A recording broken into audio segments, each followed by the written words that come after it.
When I look at statistics of all-time greats, usually what I'm more interested in, instead of volume or averages, is the consistency of the season. The highs of the lows. Because to me that creates a mystique of being unbeatable for a set period of time. I have a couple of analogies for this one, so we can compare these great teams to this one. Even though they technically won more games, they just don't have the legendary status that the 1972 Dolphins have. Or how 2013 Broncos, they shot out the records, they scored the most points ever, and then in the Super Bowl they choked and scored 8. So that's what we're gonna do today.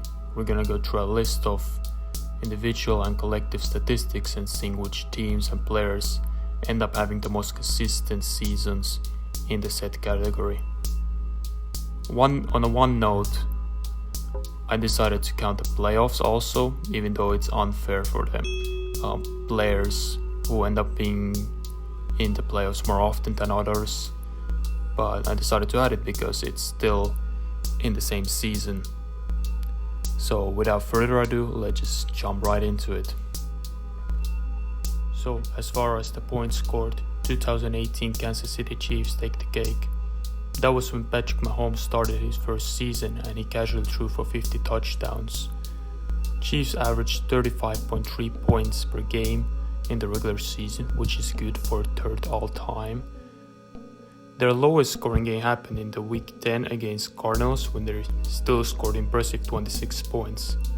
And in fact, Patrick Mahomes has never lost a game by more than one possession. In 2011, fresh out of the Super Bowl championship, Aaron Rodgers and his Packer offense were at their best, averaging 405 yards per game in the regular season, fewest 315 happening against Chiefs in the Week 15. In the very close second place, we have revolutionary 1984 Dolphins offense with 314 yards. In 2012, Patriots ran the double tight end offense to perfection with Rob Gronkowski and Aaron Hernandez and Wes Welker in the slot. Fewest first downs they ever had that season came against Jaguars in the Week 16 matchup, where they still had 23 first downs. Now on to the defense. You may have not heard much about 1971 Colts, but unlike what most people consider the greatest defense of all time, the 1985 Bears, they did not have a single game where they got trashed. Instead, the most points they ever gave up that season was 21 on 3 occasions, against Steelers, against Patriots, and against Dolphins in the conference championship game. However, they failed to make the Super Bowl because in that game, they failed to score a single point. There is only one team that held all of its opponents to less than 300 yards on offense on every single game of the season, and that team is 1973 Los Angeles Rams. Most they ever gave up that season was 298 yards against San Francisco 49ers in Week 3 and against Cowboys in the divisional playoffs. This season started their 7-year streak on winning their division. Now let's move to the passing statistics. Drew Brees was at his peak in 2011. In his record-setting campaign, the fewest completions he ever had in a game that season was 23 against Atlanta in Week 16. 23 also happens to be the league average this year. Even though Drew Brees is known as the king in most passing statistics such as completions, completion percentages, and yards, this category happened to be quite competitive. In second place we have 2 different QBs. Just kidding, it's Brees. And third place, Brees. Number 1 spot for completion percentage is shared between 2 QBs. Just kidding, it's Brees again. In 2017, he threw 60% against New England Patriots in Week 2 and in 2019 against Rams in week 2 and against Falcons in week 13. Before 2017, the completion percentage average league-wise was less than 60% in each season, so before 2007, Brees would still be better than the average. Tannehill actually is number 1 if we only count the regular season, with 61.11% in his comeback season of 2019. However, the playoffs didn't quite work out for him. In 2011, Brees didn't only have the volume when he broke the single-season passing yards record, but he also had the consistency as he wins in the yards category as well. Fewest yards he ever threw in 2011 was 258 yards against Tampa Bay Buccaneers in Week 5 matchup. In 2011 altogether, he only had 3 games below 300 yards passing. This is more of a niche statistic, but anyhow, 2011 Aaron Rodgers and 1976 Ken Stabler are the best as pass touchdown percentage. Rodgers threw 1 touchdown from 35 attempts against Chiefs and Week 15 matchup, and Ken Stabler had the exact same stat line against New England Patriots in the Week 4 matchup. So 1 out of 34 makes a 2.86 pass touchdown percentage. And in fact, only very few quarterbacks have ever thrown a touchdown in every single game of the season.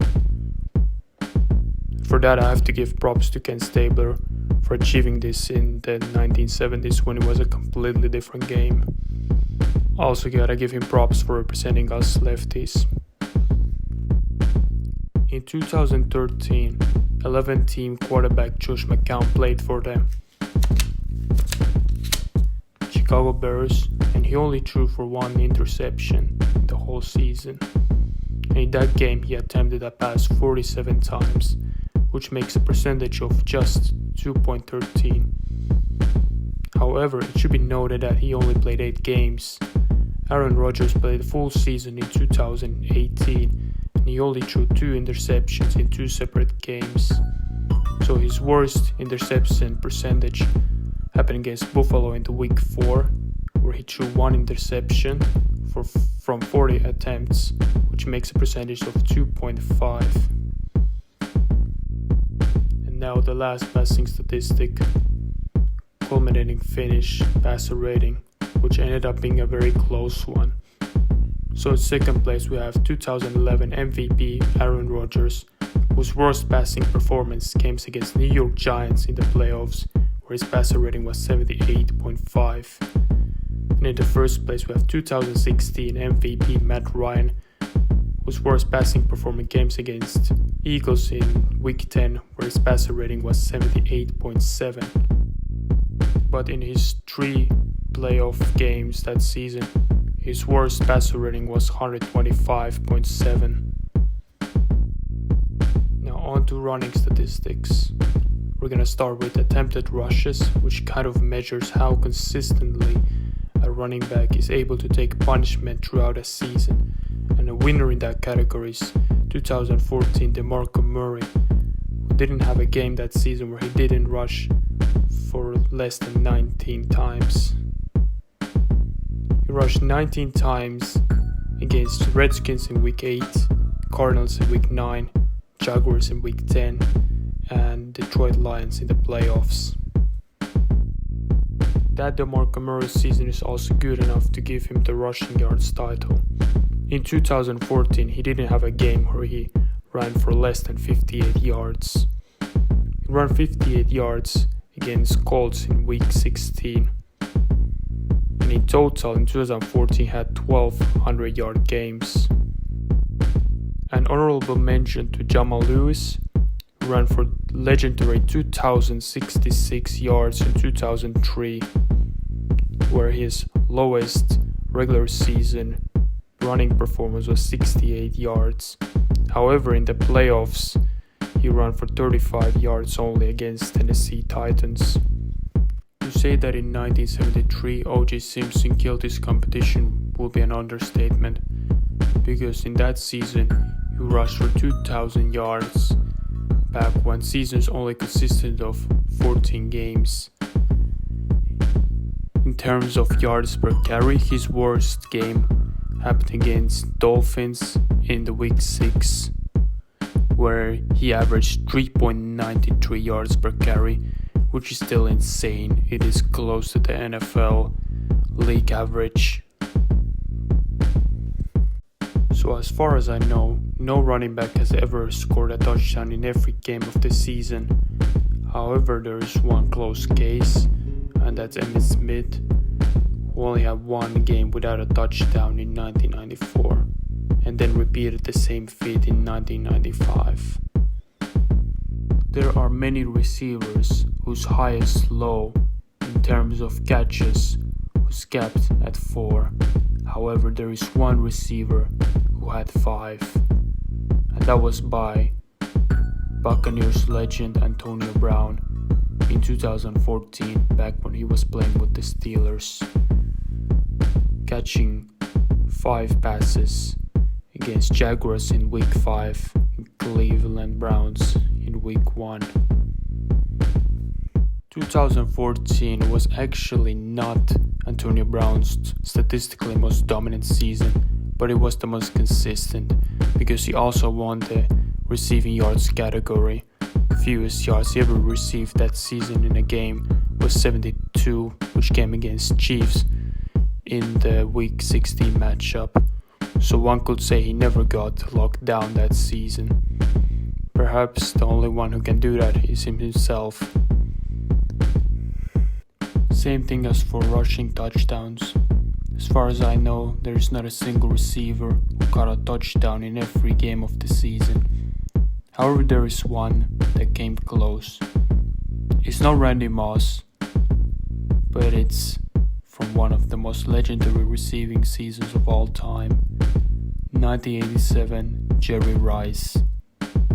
Strike-shortened seasons, only 12 games. Rice caught 22 touchdowns. Only game where he didn't score touchdowns was in the first round of the playoffs, where they got defeated by Vikings. Now we have our last category, which is the defense. There aren't many defensive statistics that we'll go work with here, so for this one we'll just focus on combined tackles. The most consistent player seasons in that category were Zach Cunningham of this year, Darius Leonard of 2018, and Paul Posluszny in 2013. Each of them having at least 7 combined tackles in each game of the respective seasons. There are many players who had 6. For example, Demeco Ryans in 2006, Brian Urlacher in 2002, Mike Peterson in 2002, Perfect, yes, Perfect in 2013, and Jonathan Vilma in 2005. You have made it to the end of the video. I'm glad you watched and I hope you enjoyed. So yeah, bye.